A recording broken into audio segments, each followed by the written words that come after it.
صلی علی رسول الکریم رب اشرح لي صدري ويسر لي امري واحلل عقدة من لساني يفقهوا قولي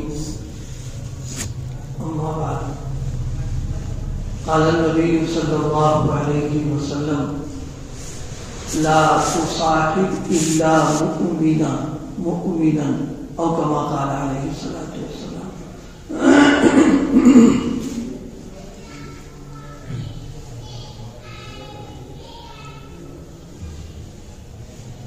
اللہ پاک نے فضل فرمایا ہم سب کو اپنے گھر میں دین کی باتیں سننے سنانے کے لیے توفیق عطا فرمائے. اللہ پاک ہم سب کے اس بیٹھنے کو قبول فرما لے.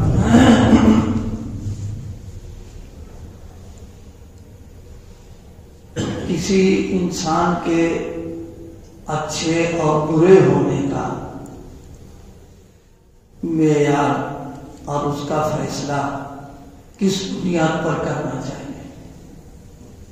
یوں تو آدمی ظاہری اعتبار سے، اپنے لباس کے اعتبار سے، اپنے رہن سہن کے اعتبار سے شریف نظر آتا ہے، اچھا نظر آتا ہے، لیکن واقعتاً وہ شریف ہے کہ نہیں اور وہ آدمی نیک ہے یا برا ہے. رسول پاک صلی اللہ علیہ وسلم نے اس کے لیے ایک معیار بیان کیا کہ اس کو اگر سامنے رکھا جائے تو فیصلہ کرنا اس کے لیے آسان ہو جائے گا. دیکھیے ہماری اور آپ کی جو سوچ ہے وہ ایک دنیا دار والی سوچ ہے، مادی کی سوچ ہے. جس آدمی کو ہم دیکھتے ہیں کہ بھائی پیسہ ہے، بلڈنگ ہے، رہنے سہنے کے لیے مکان ہے، رات و آرام کا انتظام ہے، تو کہتے ہیں کہ یہ آدمی بڑا معاشرے میں شریف آدمی ہے اور بڑا اچھا آدمی ہے. چاہے اس کے ذاتی زندگی، اس کے اعمال، اس کا کردار شریعت کے خلاف ہی کیوں نہ ہو، چونکہ ہماری سوچ جو ہے مادی ہے. اس پیمانے پر ہم لوگوں کو دیکھتے اور فیصلے کرتے ہیں.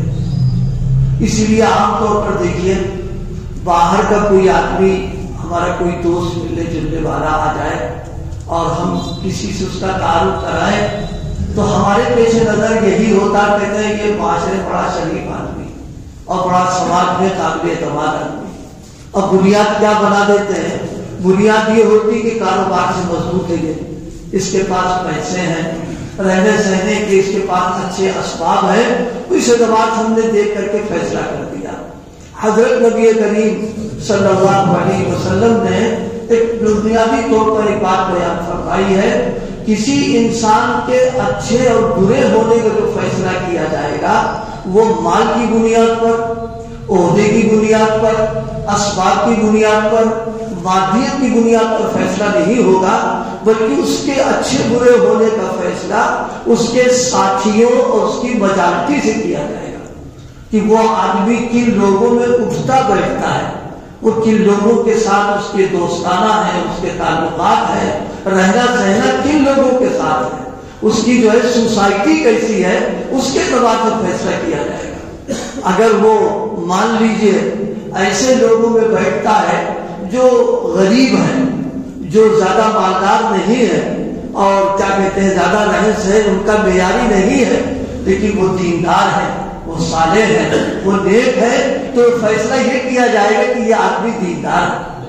کیونکہ اگر اس کے مزاج میں دینداری نہ ہوتی اور اس کے مزاج میں نیکی اور صالحیت نہ ہوتی تو یہ صالح ماحول کے اندر نہ بیٹھتا ہے.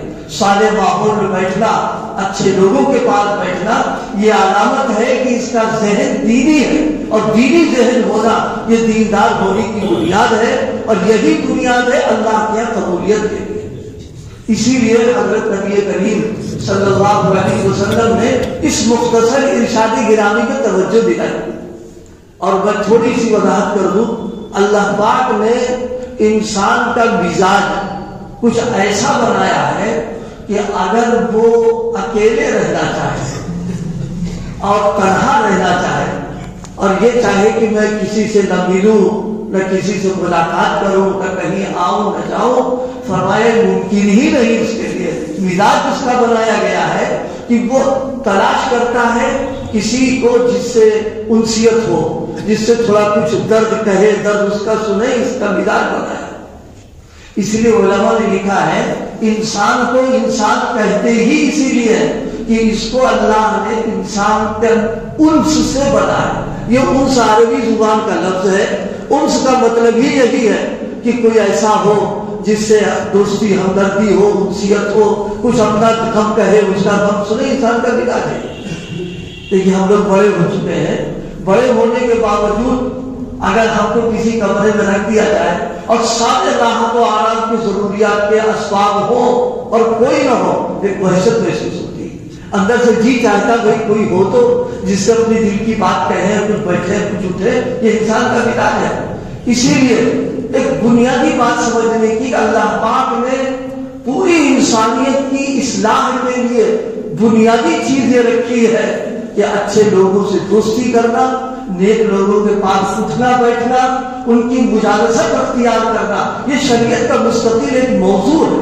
اور کہا دیکھو کونوا مع الصادقین، اگر چاہتے ہو ہماری نظروں کے اندر تم سچے بن جاؤ، ایماندار بن جاؤ، دیانتدار بن جاؤ، اس کا طریقہ یہی ہے صالحین اور صادقین کے ساتھ اٹھو بیٹھو، ان کے ساتھ بیٹھو گے، اٹھو گے، ان کی صحبتوں میں رہو گے، ان کی مجالست اختیار کرو گے تو اپنے آپ آٹومیٹک نیکی پیدا تمہارے اندر ہو جائے گی۔ مجھے یاد آیا میرے شیخ اللہ پاک ان کی قبر کو نور سے بھرے، حضرت والا نے موقع بڑی اچھی بات کہی، فرمایا سردی ہو رہی ہو، آ بھی رہی ہے، جنوری دسمبر کی سردی پڑ رہی ہو، اور ایک پیالی چائے گرم گرم کوئی آدمی پی لے تو ایک پیالی چائے جو ہے سردی میں مزاج بدل دیتی ہے ایک دم، اور انسان کی طبیعت کے اندر گرماہٹ آ جاتی، بچاجت پیدا ہو جاتی ہے۔ تو فرمایا جب ایک گرم پیالی چائے مزاج کو تبدیل کر سکتی ہے تو صالحین کی مجالست اور ان کے ماحول میں بیٹھنا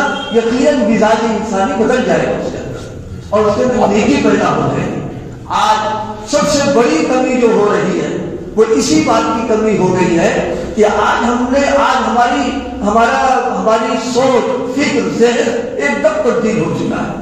بلکہ بہت بڑا طبقہ وہ ہے جس کے ذہن میں یہ ہے کہ ہم کتابوں کا مطالعہ کر لیں، ہماری معلومات ہو جائے، ہماری نظر وسیع ہو جائے، ہم ٹھیک ہو جائیں گے۔ میں مسجد میں بیٹھ کر عرض کر رہا ہوں، اگر صرف کتابوں سے اور معلومات سے اصلاح ہو سکتی ہو تو قرآن مجید نے کونوا مع الصادقین کہہ کر کے پابندی نہ لگائی ہوتی۔ قرآن تو آ ہی چکا تھا، اور قرآن سے بڑھ کر علوم کہیں ہے ہی نہیں، سارے علوم کا سرچشمہ ہے۔ اس کے باوجود پیغمبر کو اللہ پاک مکلف فرمایا وَاصْبِرْ نَفْسَكَ مَعَ الَّذِينَ، اے پیغمبر آپ ان لوگوں کے ساتھ بیٹھیے، اپنی صحبت میں بٹھا لیے جنہوں نے ایمان قبول کر لیا ہے، تاکہ وہ رنگ چڑھے اور ان کا مزاج اور ان کا ذہن دینی بن جائے۔ تو میں نے آپ کی بات یہ سب سے زیادہ آج کے دور میں اس کی ضرورت ہے۔ اللہ پاک کا کرم ہے، ترقی یافتہ دور ہے، علم کے بہت سارے وسائل ہو چکے ہیں، معلومات بہت ہو چکی ہے، اتنے ذرائع ہیں کہ آپ نہ چاہنے کے باوجود علم میں اضافہ اپنے آپ ہوتا چلا جا رہا۔ لیکن میں کہا کرتا ہوں جتنا علم میں اضافہ ہو رہا ہے اتنا ہی بے دینی اور بددینی میں اضافہ ہوتا چلا جا رہا ہے۔ دیکھا جائے جن گھروں میں یہ وسائل و ذرائع موجود ہے انہی گھروں کا دینی جائزہ لیا جائے تو اعمال کے اعتبار سے صفر ہوتے چلے جا رہے ہیں۔ بات کیا ہے؟ بات یہ کہ شریعت نے دینداری کی جو بنیاد بنائی تھی وہ بنیاد بنایا تھا صالحین کے پاس آنا جانا، ربط و ضبط و تعلق ہونا، بغیر اس میں زندگی کے اندر دین نہیں آیا کرتا ہے۔ بس میں ایک بات ہے مجھے اس وقت یاد آ گیا، حضرت مولانا جلال الدین رومی رحمۃ اللہ تعالی علیہ